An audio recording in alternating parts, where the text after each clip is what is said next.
sou o Felipe Penteado, diretor da Atelecom, e gostaria de convidar vocês para esse incrível encontro aqui no Cisco Secure Cyber Hub. Hoje vamos fazer uma imersão no que representa o tema segurança no dia a dia das empresas. Entender o conceito de sala vermelha, sala azul e depois quais são os desafios de segurança na nova realidade do trabalho híbrido. E agora, iniciamos com o Fábio Pick, o especialista de vendas e segurança da Cisco. No final, você poderá interagir com os nossos especialistas e com o time da Cisco. Sejam bem-vindos e aproveitem!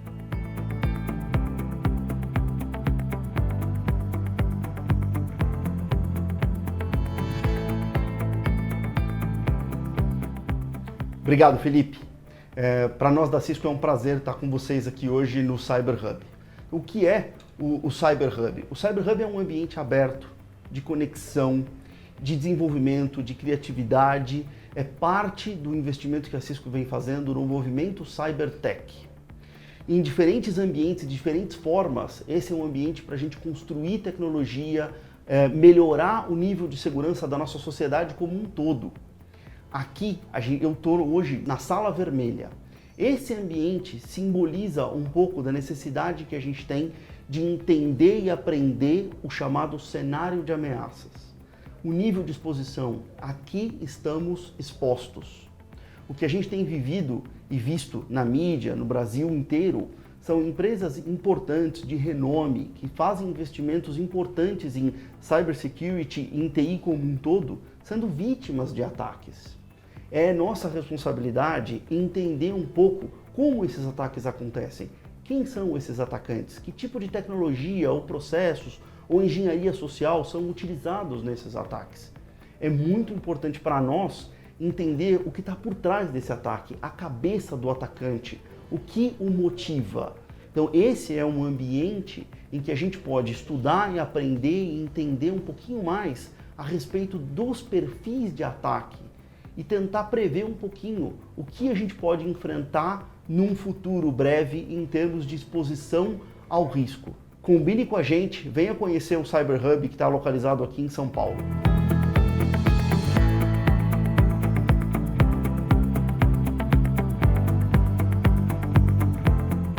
Pois bem, falávamos agora há pouco ali na sala vermelha a respeito do cenário de ameaças, da importância de entender e aprender desse cenário para proteger melhor os nossos clientes. E o que acontece depois disso? É muito importante a gente ter uma inteligência de segurança confiável, capaz de entender todo esse cenário, que para nós na Cisco é representada pelo Cisco Talos. O Talos é inteligência de segurança. Dentro do Talos a gente vai ter pesquisadores, machine learning, inteligência artificial, recursos importantes para a gente poder interpretar tudo o que está acontecendo no mundo em tempo real e dar para os nossos clientes uma resposta imediata, coerente com as necessidades dos nossos clientes. Essa inteligência, ela é consumida pelos nossos clientes através das nossas tecnologias, das nossas soluções, que vão funcionar no seu ambiente como um sensor e ao mesmo tempo vão fazer parte de um trabalho de telemetria dessa inteligência. Então há um processo de retroalimentação entre aquilo que acontece no ambiente dos nossos clientes e esse centro de inteligência representado pelo Talos. É muito importante isso porque a gente pode, a grosso modo, dividir as ameaças em duas partes. As ameaças conhecidas e as desconhecidas. No caso de uma ameaça conhecida, é importante a gente ter o Talos como centro de inteligência porque eu consigo proteger todos os meus clientes do mundo inteiro em tempo real. A partir do momento que eu conheço uma ameaça, qualquer cliente, que utilize qualquer solução em qualquer lugar do mundo está automaticamente protegido. No caso de uma ameaça desconhecida, eu preciso fazer um trabalho de coleta, de análise, de investigação dessa ameaça para poder gerar uma resposta que vai ser consumida pelas soluções no mundo inteiro. Então esse trabalho é o que ajuda aos nossos clientes. No caso de um incidente, a gente vai fazer sempre tudo para evitar que um incidente aconteça. Mas também é muito importante a gente entender o que acontece no caso de um incidente. No caso de um incidente, é muito importante que a detecção, a contenção e a resposta sejam muito rápidas. Então, para isso, um centro de inteligência com poder de interpretação, coleta e processamento de alcance global para elevar o nível de segurança. É o conjunto dessas coisas que vai fazer com que o seu ambiente esteja protegido de maneira automática, simplificada, sem muita interação humana, de forma tal a que esse nível de proteção seja eficaz contra o perfil de ameaça que a gente vive hoje exposto hoje em dia. Em poucos segundos, vamos nos juntar para um bate-papo a respeito de tudo isso. Convido vocês a continuar com a gente e participar.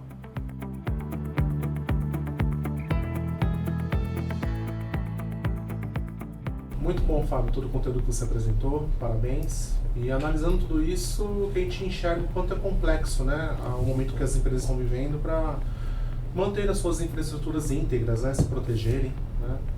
A gente tem visto aí muitas notícias sobre empresas sendo atacadas, né, as grandes do mercado varejista, empresas de e-commerce, aplicações do governo, né. E isso tem causado um grande impacto, né, no número dessas empresas, né, no número financeiro, um impacto muito grande de imagem também para essas empresas. E eu gostaria de saber de vocês o que vocês pensam sobre isso, né, sobre esse momento que a gente está vivendo e como que a gente pode posicionar as nossas soluções para esses clientes. Legal. Obrigado, Lucas. Isso é um ponto que todos têm falado hoje, principalmente a questão de trabalho híbrido, né? Antes a gente tinha as empresas com sua segurança tradicional, né? E aí, a partir da hora que começou a pandemia e todo mundo em casa, em home office, às vezes utilizando máquinas fora da rede ou utilizando máquinas particulares, né? Isso tem trazido um desafio muito grande para as empresas, para os CISOs, enfim, né? A gente sabe muito bem que a Cisco hoje tem uma série de soluções que ajudam as empresas com esses desafios, né? E como que você tem visto isso? Como que a Cisco tem visto isso, Fábio? Não, legal, Pedro. Acho que os dois pontos estão correlacionados, né, diretamente. A gente viu uma mudança de uso das tecnologias que a gente usa para trabalhar no dia a dia muito grande com a chegada da pandemia, né? Então você tem, ao mesmo tempo que uma explosão da quantidade de ataques, uma mudança completa no perfil de uso e acesso a aplicações e dados. Então, há relação entre as duas coisas? Há uma clara relação entre as duas coisas. Então, por um lado, a pandemia trouxe para a gente o desafio do trabalho remoto, o que aumentou a chamada exposição, né? Então, a gente está muito mais exposto às ameaças, porque a gente está trabalhando em ambientes menos controlados, porque a gente está trabalhando em ambientes menos seguros, porque a gente está usando dispositivos, às vezes até pessoais, para acessar dados e aplicações corporativas. Então, a adoção, a velocidade com que a gente teve que se adaptar, fez com que a exposição aumentasse, né? Então, são conversas diretamente correlatas, porque quando você traz a questão do trabalhador remoto, da gente estar em casa, etc., é exatamente isso, né? Ou seja, de onde a gente está trabalhando, qual é o dispositivo que a gente está usando, como é que é essa conexão, por onde eu estou passando, né? Eu costumo brincar que a gente passou anos implementando firewall, IPS, web filter no ambiente dos clientes. Onde esses dispositivos eram implementados? No data center dos nossos clientes. E aí, uma arquitetura centralizada. Prevendo um uso regular de alguém que chega para trabalhar no escritório, etc. Primariamente, né? A questão do trabalho remoto, ela não é nova, ela só ganhou escala que a gente não estava esperando. Mas, e aí justamente nessa linha de raciocínio, você coloca firewall, data center, dispositivos e tecnologias de segurança no data center. E aí, onde a gente foi trabalhar? Em casa. Qual é a conexão de internet da casa de vocês? Das operadoras mais populares que a gente tem na região. Então, aí você percebe a diferença. Você está conectado diretamente à internet por um ambiente que você não controla, acessando dados e aplicações corporativas. E onde está o firewall? Onde está o IPS? Lá onde no está data center. Lá no data center. Então, quer dizer, você precisa repensar essa arquitetura, essa estrutura, essa postura de segurança para essa nova realidade. E aí o que aconteceu?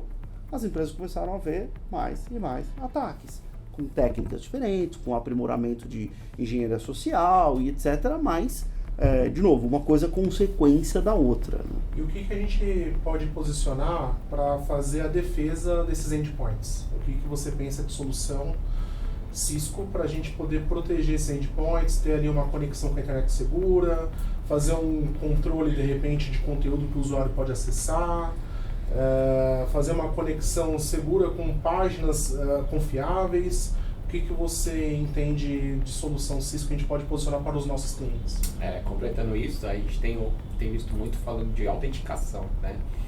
Como que a gente autentica esse usuário que está lá na casa dele, para acessar as nossas aplicações de forma segura, saber que é ele, né? Como que a Cisco tem tratado isso?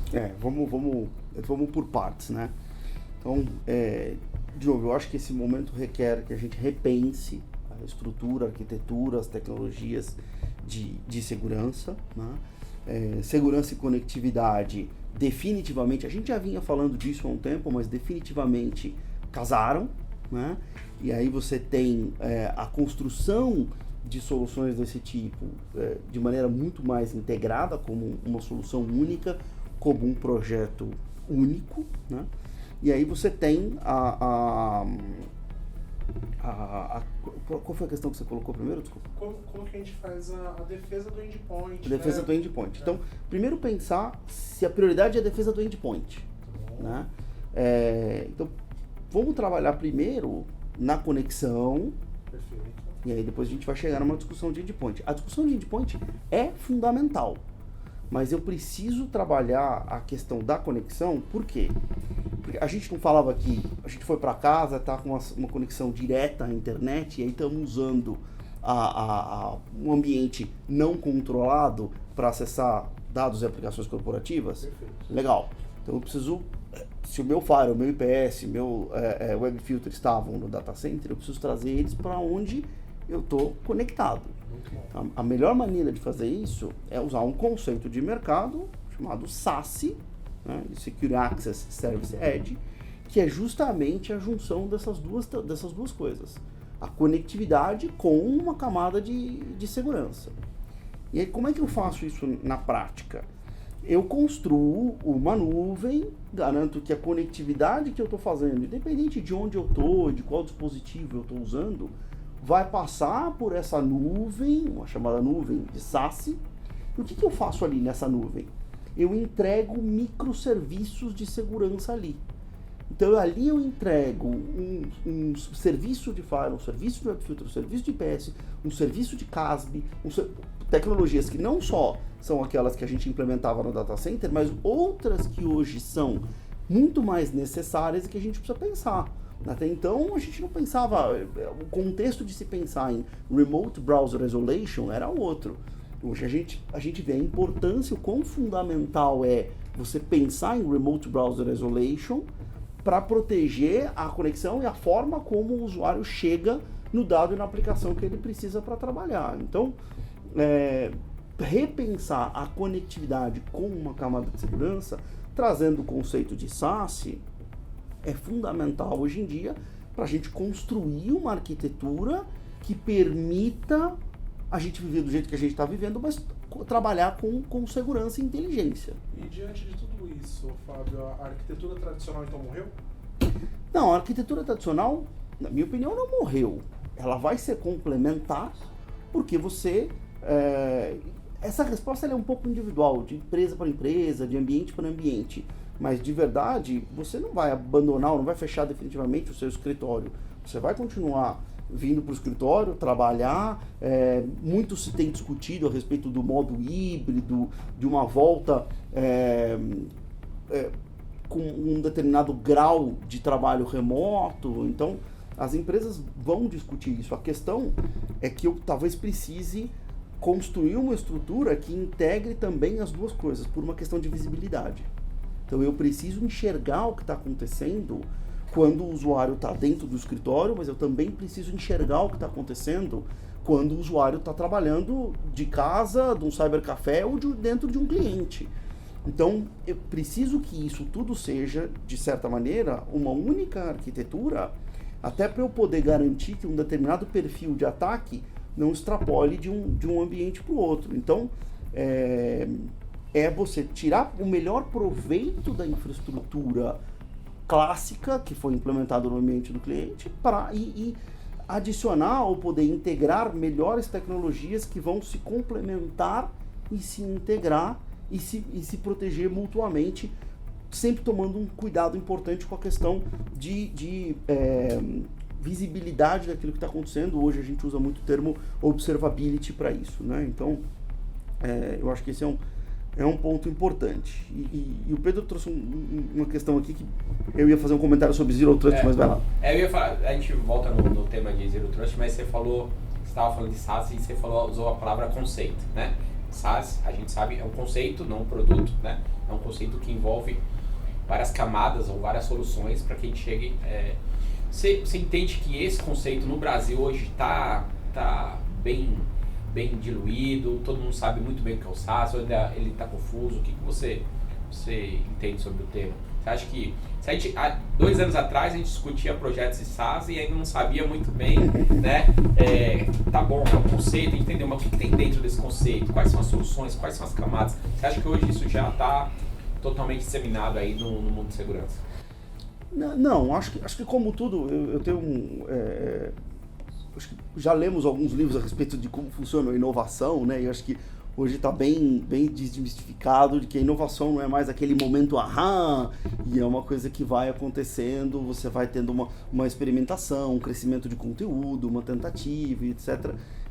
Inovação é algo que acontece, inovação é um processo, não é um momento de uma descoberta. E eu acho que o SaaS é um bom exemplo disso, né? A gente, talvez há 2 anos ou 2 anos e meio atrás, discutia Secure SD-WAN.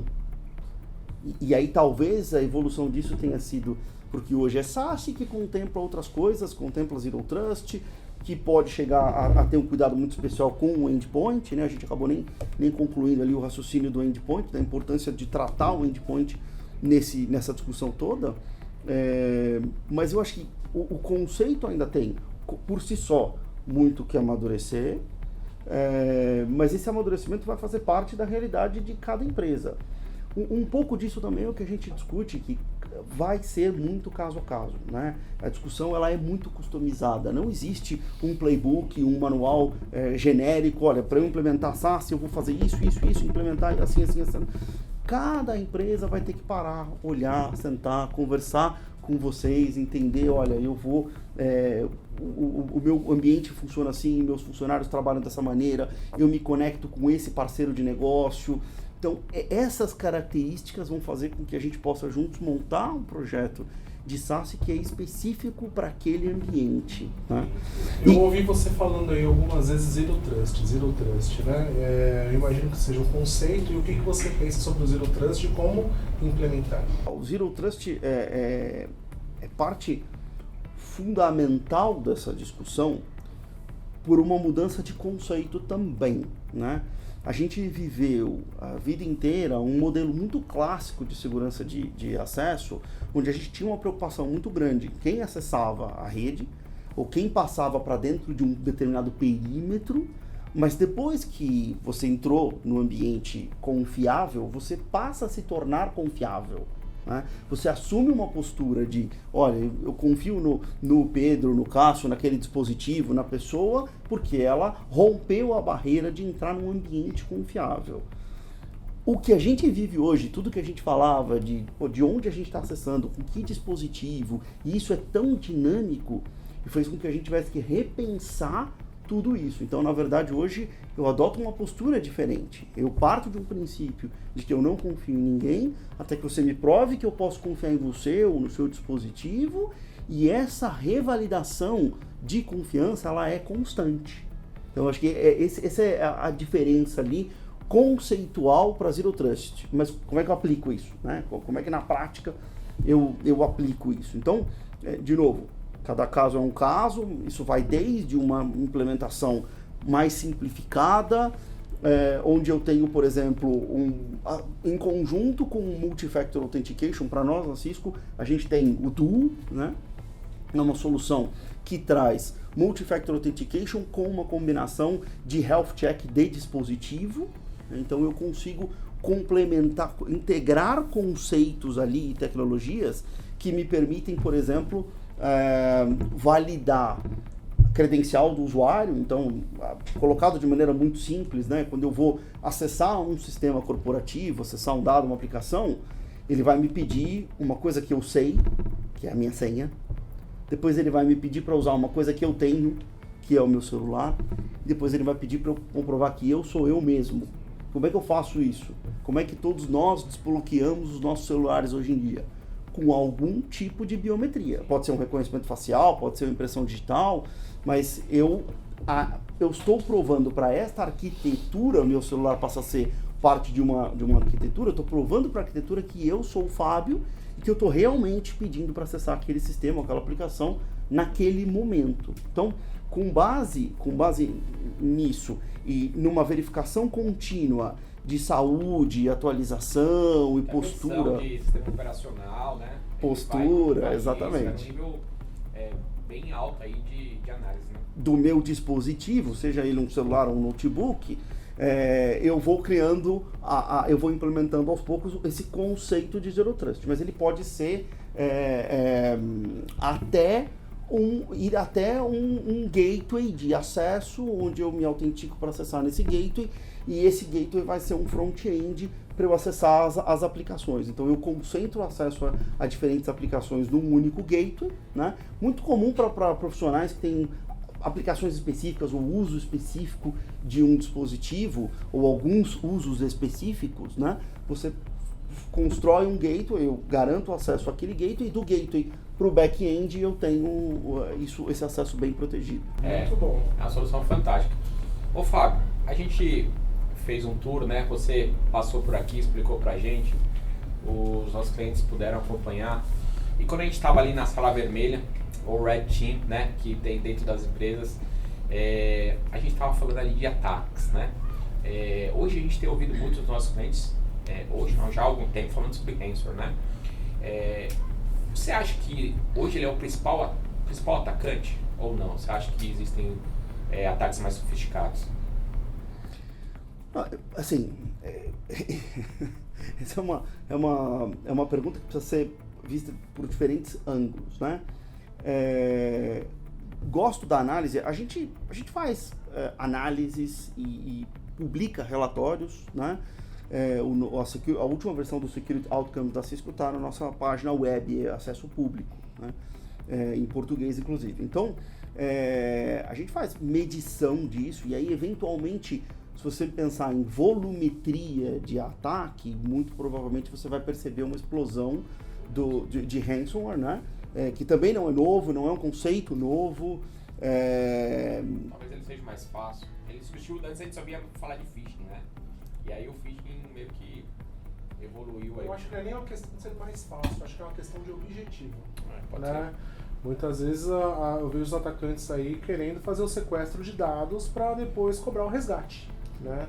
Eu acho que é mais ou menos esse o conceito aí do ransomware. Né? Esse é o conceito.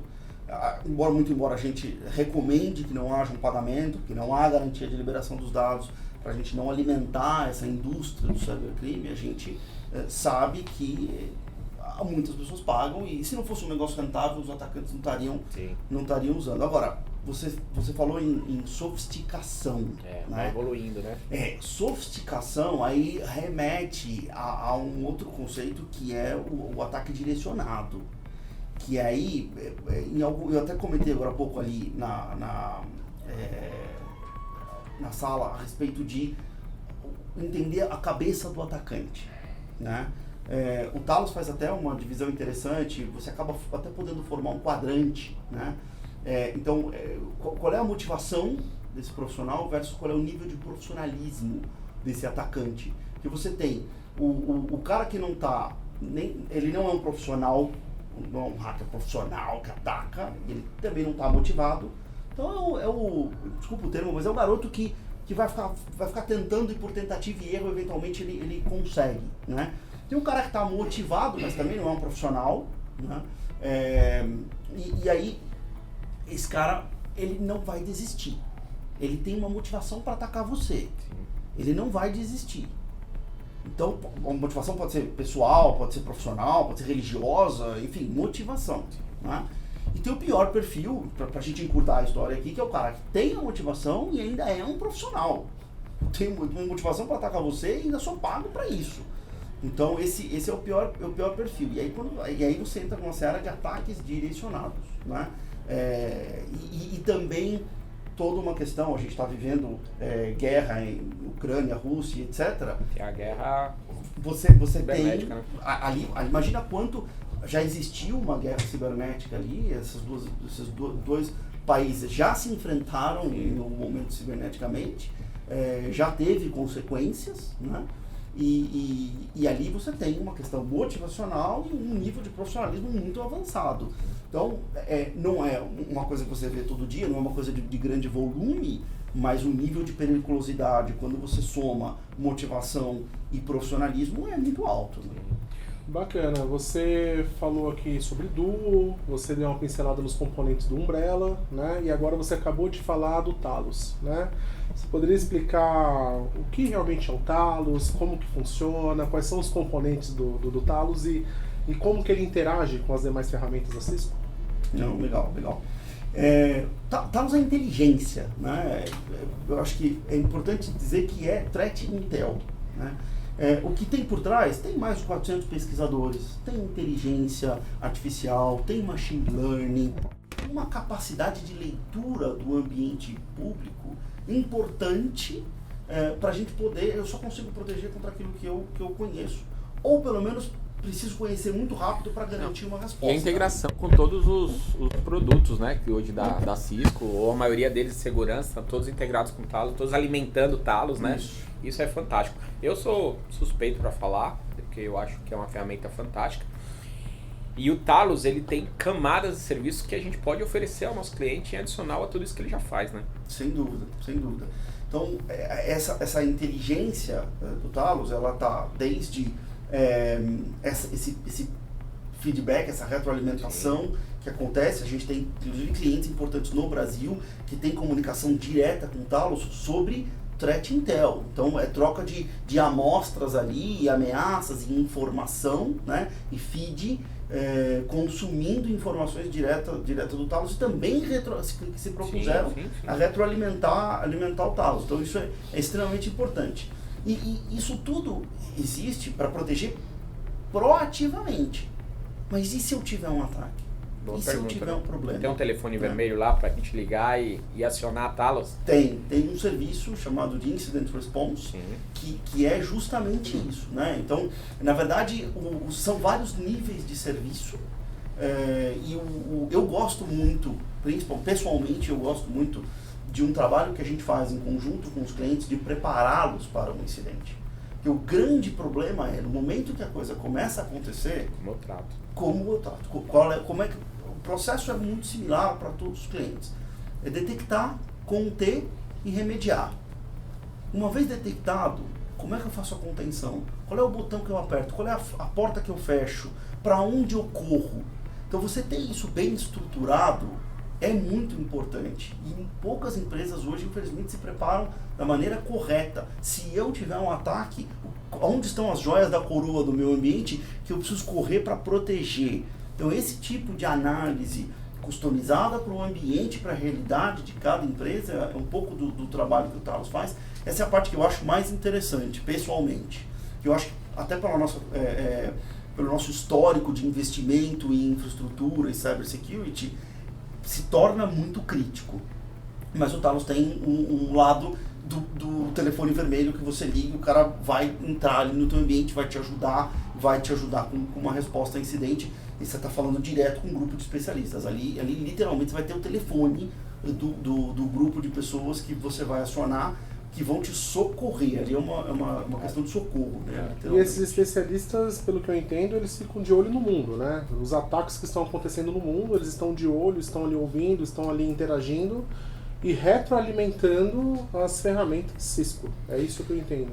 Precisa ser, né, um alcance global por várias questões. Né? Você precisa ter um follow the sun ali, porque primeiro por razão óbvia, né, você precisa prestar serviço para todos os clientes no mundo, mas também porque você tem que ter um feeling local do que está acontecendo. Então, é a soma da percepção local que compõe essa inteligência que hoje é motivo de orgulho para todos nós. Né? Então, é muito importante a presença local. Então, e presença significa profissionais no Brasil, por exemplo, feed de clientes, machine learning, inteligência artificial local para entender o perfil. A gente já tivemos recentemente um caso de um código que tinha claramente ali a ideia de atacar computadores no Brasil. Né? Então, se você não tem essa preocupação com a percepção local, você não consegue ter esse nível de inteligência.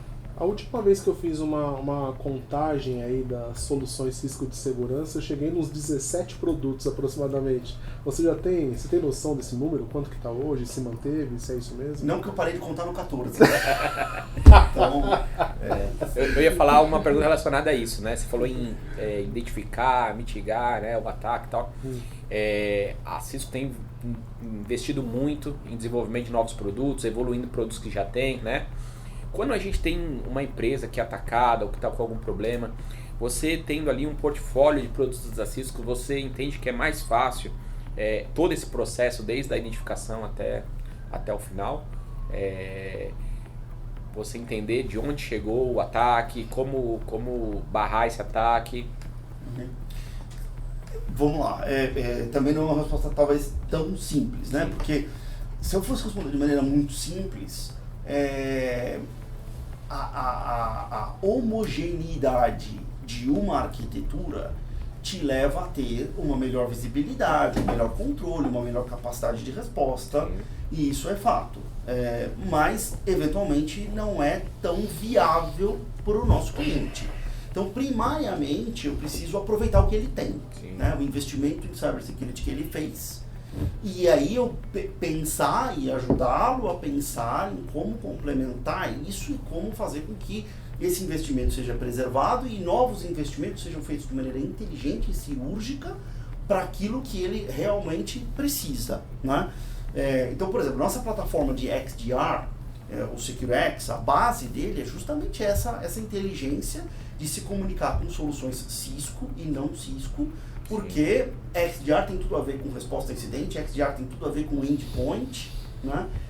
E aí eu preciso, no momento de orquestrar uma resposta, falar com tudo aquilo que o cliente tem e todas as ferramentas que eu possa usar para ajudá-lo a ter uma melhor resposta. Então, conceitualmente, a homogeneidade traz uma melhor visibilidade, uma melhor resposta. Sim.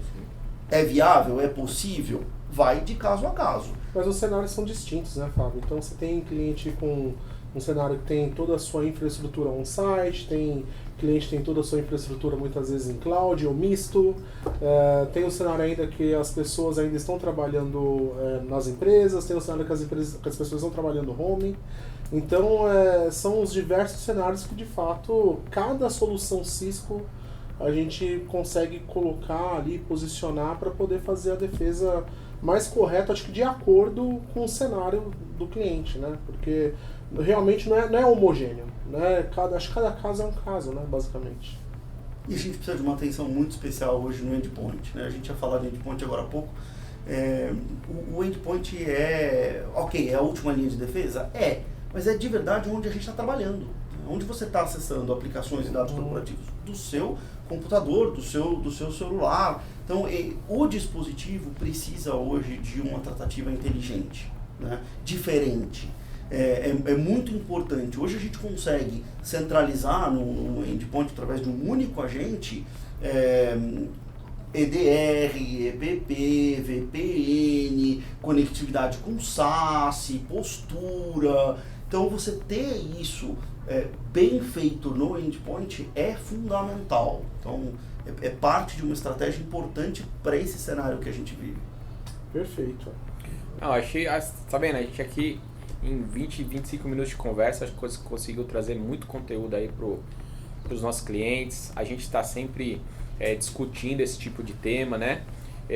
Você gostaria de deixar uma mensagem final para todo mundo que tá nos ouvindo? A gente vai deixar também aberto para perguntas, se o pessoal quiser interagir, quiser saber algo mais sobre alguma solução específica. Queria saber de você aí qual é a sua mensagem final para os nossos clientes. Legal, legal. Bom, primeiro agradecer o tempo e a presença de todos aqui no evento.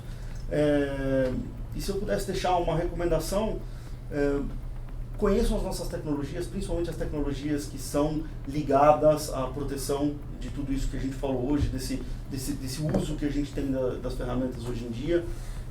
Estamos falando de Umbrella, do Endpoint. Conheçam essas tecnologias, porque vocês vão se surpreender como elas podem tirar proveito do investimento que já existe no ambiente e complementar o nível de segurança de maneira bem adequada. Legal. Cássio, obrigado. Valeu pelo papo. Valeu, Fábio. É isso aí. Até a próxima.